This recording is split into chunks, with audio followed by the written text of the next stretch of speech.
Beautiful. Okay. Welcome, Serdar. I'm Thank so you. pleased to have you joining me for a conversation this morning, Mm. all the I'm way pleased to be here. from Australia. Yeah. So, in case anybody doesn't know me, my name's Sinead. I'm the founder of Conscious Connections. We're organizing personal development events here in Ireland around conscious relating. And I have been following Serdar's work for some time now, as I really love what you're sharing, especially around attachment work and helping people to prepare for conscious, healthy love in their lives. Is that how you would describe what you do? Yeah, that's definitely a big part of what it is about for me. Healthy, fulfilling relationships and being able to have the tools to navigate the difficulties that arise for everyone. Yes, exactly. And I think there is this misconception that people think if I meet the one and it's the right one, it's going to be really easy. Whereas I think in Right. conscious relationship, it's actually almost the opposite because then we're starting to look at and acknowledge these shadowy aspect of ourselves and these unhealed parts, and all of that's coming up in conscious relationship, I think. Anyway, what do you think? I agree with you. I see that there is that idea that's been popularized that you meet the right person and things just kind of work out. So it's less about me doing the work to work on my own, the wounds that I might be carrying, and it's more about an external focus of like just meeting that person where it's all going to work out. And that focus, what happens, that might work out for a little while and things might go smoothly for a certain period of time, but then eventually the issues start arising. And so we'll have to confront that stuff at some point. And yeah, the idea behind conscious relating is that let's do the work now to prepare for that so that we can meet a more compatible partner that we can go deeper with and be prepared for the challenges that are going to come up so that we don't have to say next on people when things do go wrong. Yeah. And it's like doing the work in preparation for a relationship brings that self-awareness. And there's also a lot of healing, I feel, that can be done outside of relationship in preparation. So then, like the wounds are the same, right? It's the same wounds in all our relationships almost, like family members to friends to romantic relationship. And when that stuff is eventually showing itself then in our romantic relationships, it's like, okay, well, now we understand what's actually happening because we've done the work, we've brought the self-awareness, we've done some healing, and it's like, okay, and what are the tools now I can use to navigate this when I'm activated and this wound is like in action in my relationship? Mm, for sure. And what that reminds me of is sometimes when I'm working with someone or talking to someone about doing this type of work, they might say, but I'm not dating anyone right now. Shouldn't I wait until I'm with someone? And usually that's not a good idea because by the time that someone's waiting for things to go wrong, it's a lot harder to repair from there than it is to have reflected on the patterns that a person's already experienced. Most people have had experience of some level of intimacy and relationship in their lives, whether it was, a relationship of many years or dating someone for 6 months. There's usually material there for someone to reflect on and go deeper with to look at, what showed up there and what is that showing about myself and how can I use that to support me in having healthier relationships moving forward. So yeah, I think that no matter where someone's at in that journey, that it's always a good time to be reflecting and being supported and reflecting on those experiences that we've had already.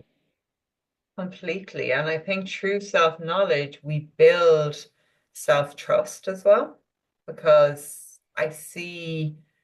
a lot of people coming to even the singles events and they really want to open to love and a beautiful relationship. And there's so much fear through negative past experiences. There's maybe a lot of fear around making a choice that isn't in full alignment. There's a lot of fear of the same things that they've experienced already happening again.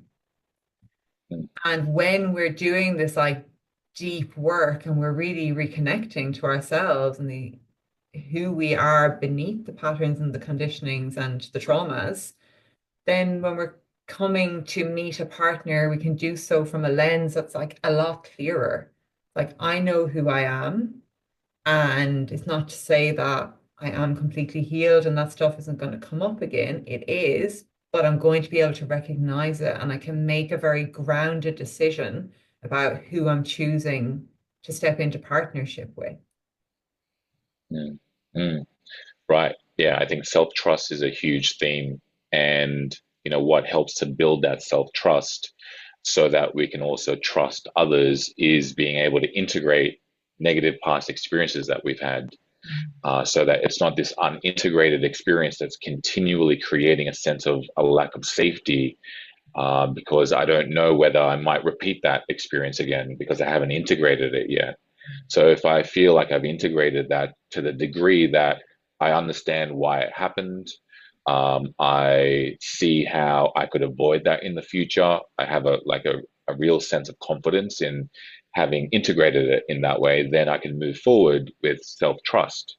And when I have that self trust in myself, not only to have perhaps healthier discernment of the kinds of partners I'm picking, but also the self trust of knowing that if something starts to go wrong or something comes up, that I have the skills to be able to navigate that.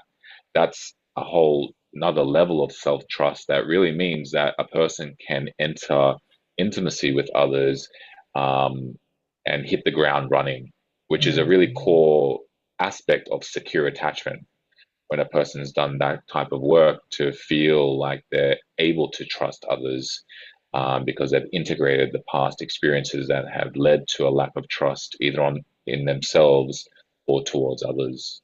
Mm. Yeah, and I love that piece just around having the tools because I think that is then like conscious relating in action in our relationships. And it comes back Mm, to, what we spoke about in the very beginning a few minutes ago. It's just like it's not that those things don't come up, they do, but then we know how to navigate them. right, right. Yes. So do you want to talk a little bit about attachment? There's a lot online now around attachment styles. It's kind of like I would say one of the main bodies of work that are being brought to light. And I feel that there's just so much depth and value in people understanding what attachment styles is about and then being able to understand how it shows up in their own life and then what to do with it when it's showing up. So you spoke about secure attachment. Would you give us a little bit of a scope of the different attachment styles from your perspective? Sure. So there are four attachment styles.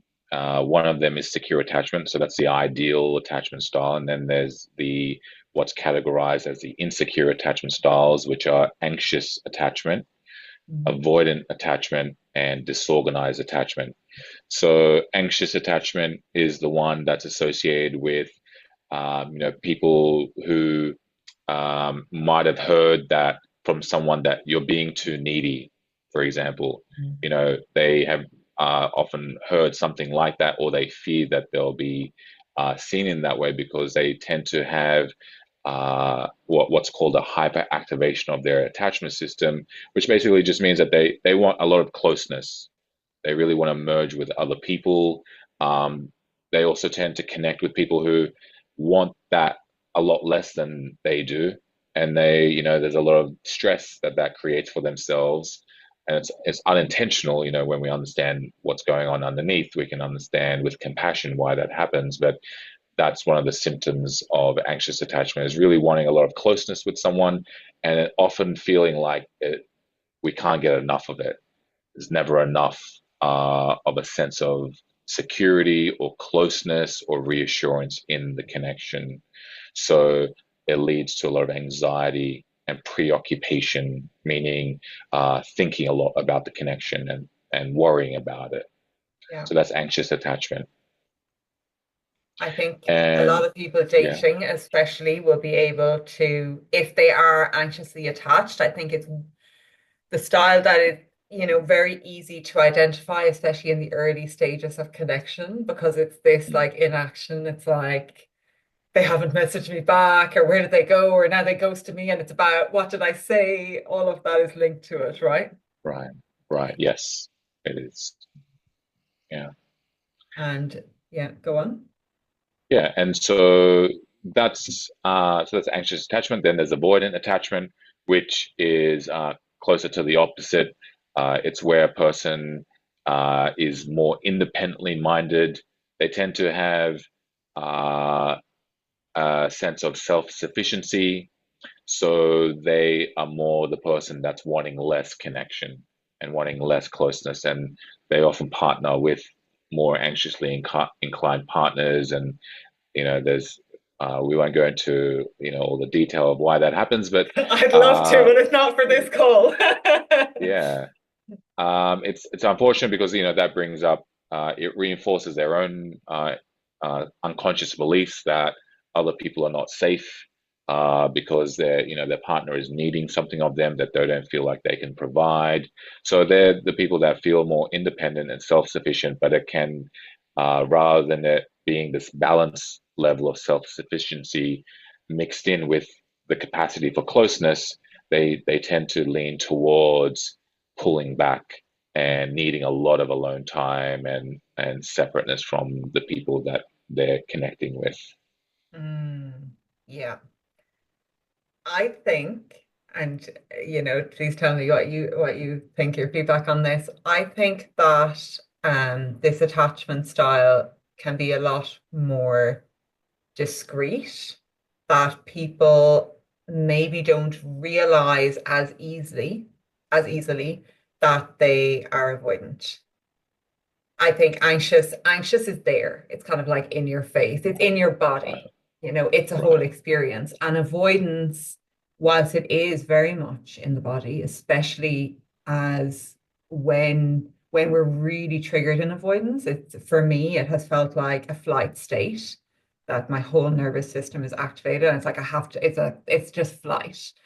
Um, but I think it appears a lot more subtly. And a lot of people don't recognize. And again, I'm bringing this back to my own experience. I didn't realize for a long time, or I put that word, that acknowledgement on it, like, ooh, this is the avoidance coming up. right. And it's Okay. in this state, it's a lot easier to be like, oh, it's about that person. They're not the right person. I gotta go. Right, right, right. Yeah, on the surface, an avoidant can someone who has a strong avoidance side can just appear to be a regular, independent, secure, and confident individual, and they can be all of those things. Yeah. So you you won't necessarily see it in someone, and a person who does have a strong avoidance side, yeah, they might not be able to identify it in themselves either, Mm. because it doesn't feel as distressing as someone who has anxious attachment, and how distressing that feels for a person with anxious attachment. So someone with avoidant attachment, because part of what that attachment style is about is being able to a degree be able to cope with the stress that intimacy and closeness brings up in a particular way. It's just Mm. that that particular coping mechanism of pulling back or needing a lot of alone time or the self-sufficiency can get in the way of a healthy and fulfilling relationship. So yes, in the inner experience of someone, it might not feel like it's an issue because they have, ways of managing the stress or distress that it can bring up. So it becomes more of this indirect way of identifying that there's an issue here, which is that maybe, when a person reaches 30 or 40 or 50 and they realize, oh, I haven't been able to, have a healthy, fulfilling relationship. And it's through this like indirect, reflection on their life overall that they might be able to see, okay, there might be something here that's my own side of it rather than other people, uh, being overly needy or needing too much from me, for example. Yeah. Yeah. Beautiful. Yeah. And then there's disorganized attachment, and to, be oversimplifying it, disorganized attachment is a bit of a mixture of anxious and avoidant. So someone with disorganized attachment can have a mixture of those experiences. They can have a lot of anxiety in a connection, but with that same person, they might also uh, feel a need to retreat as a lack Yeah. or as a result of feeling like they don't feel emotionally safe anymore, so they need to retreat. So it shows up as a bit of a mixed experience like that. Um, there's deeper components to that as well, but that is the easiest way of looking at it. Mm. Yeah. And yeah, as someone who identifies as, I'd like to think at this stage I have a secure base and there's still some disorganization there. Um, and I'd love to know your take on this. What I have found is that, and this is my perspective, is integrating the nervous system into this, is that I am also reactive then to what my partners or person I'm relating with, what their attachment style is. So, as someone who can experience both anxious and avoidant, if I'm with a partner who it has a tendency towards an anxious attachment style, then I will go into more avoidance. Whereas if I am with somebody who has an avoidant attachment style, then it will trigger the anxiousness in me. Right. Yeah. It's been so interesting for me to, yeah, just feel how that turns up in the body and to really observe, yeah, just how our nervous systems are attuned to people that we're in connection with, especially as we're, and I'm not talking about like the first kind of initial few weeks of dating. It's like when we become intimate and start to meet each other at a deeper level. And then there's some, yeah, there's a different level of attunement that starts to happen in our nervous system. And I feel that this is really when those dances begin to appear then. Mm, Um, and we start, yeah, kind of feeding off what the other person is experiencing. And a lot of the time, what I've noticed in the past is actually I can tell a lot about what's happening for somebody I'm in relationship with by how I'm feeling when I'm really observing what's happening for me. And then I'm just meeting that with inquiry. And it's not to put it on them at all. It's like my experience is my experience, but it's just been really interesting to observe that kind of dance. Is that mm, something you've mm. heard or come across? Oh, for sure. Yeah. There we tend to play out certain roles with each other in terms of you know uh, people can get into these roles that they're playing where I'm the person that is needing too much of you, Mm, and you're the one that's not giving me enough, yeah, right? So there can be these roles that we have as like almost archetypal yeah, roles, and then we start playing it out. And then if it's we might reverse those roles depending on the person that we're with, and that's an expression of where you mentioned the secure bases there, but then there's some mm, disorganization. So it's about like building up that base of security so that we're not playing out. There's other roles that we can start playing with each other, and mm, instead of playing those roles, we start interacting in a completely different way, which is a secure way. And so when a person has that experience, and I think a lot of people would be able to relate to that, like the experience of sometimes I feel anxious if the other person's more avoidant, and then I might be more avoidant if they're super yeah, anxious. I know a lot of people who can relate to that experience.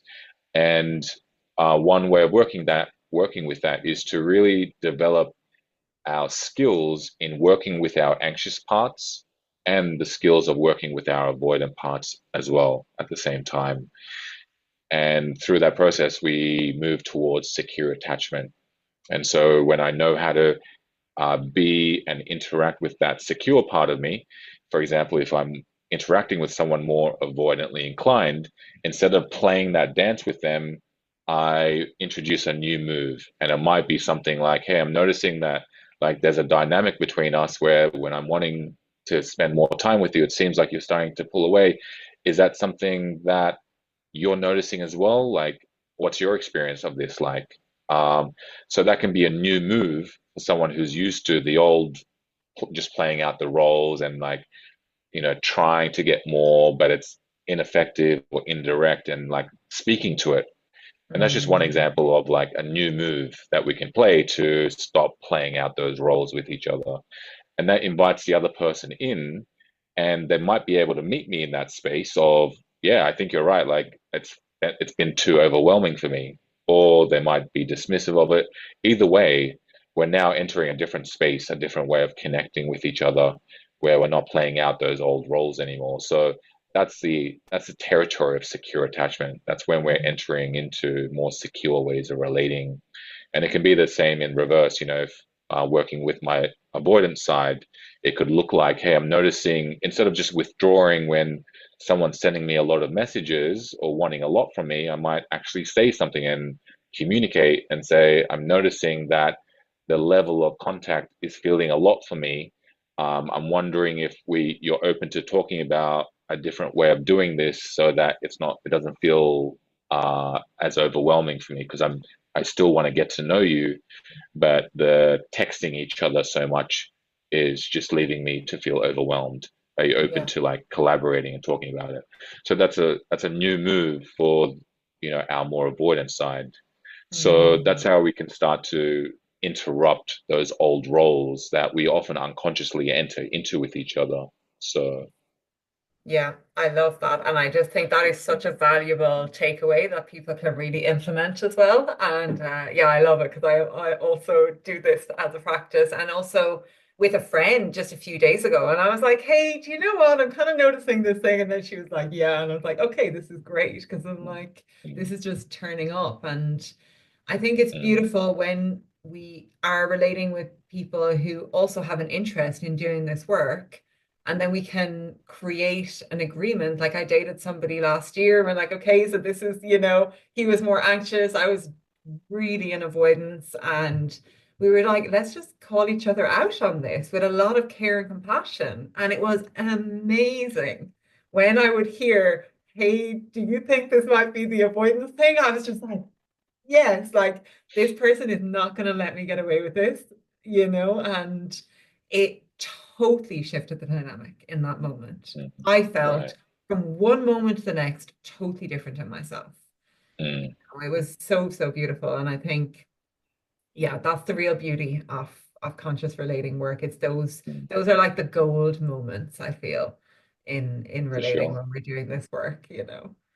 Absolutely. And I think, the difference in how you felt as a result of that one new move that that person made just kind Yeah. of speaks to how powerful it can be when we start dancing in a different way, and we're aware of our own ways, our own patterns, and yeah, introducing a new way of responding to what's happening when we notice that we're in some similar or familiar dynamic with someone.